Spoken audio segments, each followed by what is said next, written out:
भगवान ने कुत्ते को बनाया और कहा, पूरे दिन अपने घर के दरवाजे के पास बैठो और जो भी आए या गुजरे उस पर भौंकना। इसके लिए मैं तुम्हें 20 वर्ष की आयु दूंगा। कुत्ते ने कहा, यह बहुत लंबा समय है भौंकने के लिए, मुझे केवल 10 साल ही दीजिए और बाकी 10 मैं आपको वापस करता हूं। भगवान मान गए। फिर भगवान ने बंदर को बनाया और कहा, तुम कर्तव्य करो और लोगों को हंसाओ, इसके लिए मैं तुम्हें 20 वर्ष की आयु दूंगा। बंदर ने कहा, 20 वर्षों तक कर्तव्य करना, क्या मैं 10 वर्ष वापस कर दूं जैसे कुत्ते ने किए? भगवान मान गए। इसके बाद भगवान ने गाय को बनाया और कहा, तुम्हें हर दिन किसान के साथ खेत में जाना है, उसका हाथ बटाना है और किसान के परिवार को दूध देना है, इसके लिए मैं तुम्हें 60 वर्ष की आयु दूंगा। गाय ने कहा, 60 वर्षों के लिए यह कठिन जीवन है, मुझे 20 वर्ष ही दीजिए और बाकी 40 मैं आपको वापस करती हूं। और भगवान फिर मान गए।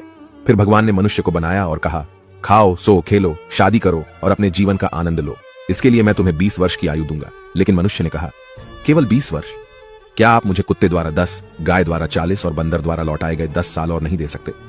भगवान मान गए और कहा, ठीक है, मैं तुम्हें 80 वर्ष की आयु देता हूं। इसलिए हम पहले 20 वर्ष में खाते, सोते, खेलते और आनंद लेते हैं। अगले 40 वर्षों में हम अपने परिवार को सपोर्ट करने के लिए सूरज में मेहनत करते हैं। अगले 10 वर्षों में हम अपने पोते पोतियों के मनोरंजन के लिए बंदर की तरह कर्तव्य करते हैं और आखिरी 10 वर्षों में हम बरामदे में बैठकर सभी पर चिल्लाते हैं। यही मानव जीवन है। ऐसी और कहानियों से सीखने के लिए जेनिथ अपलिफ्ट को फॉलो करें।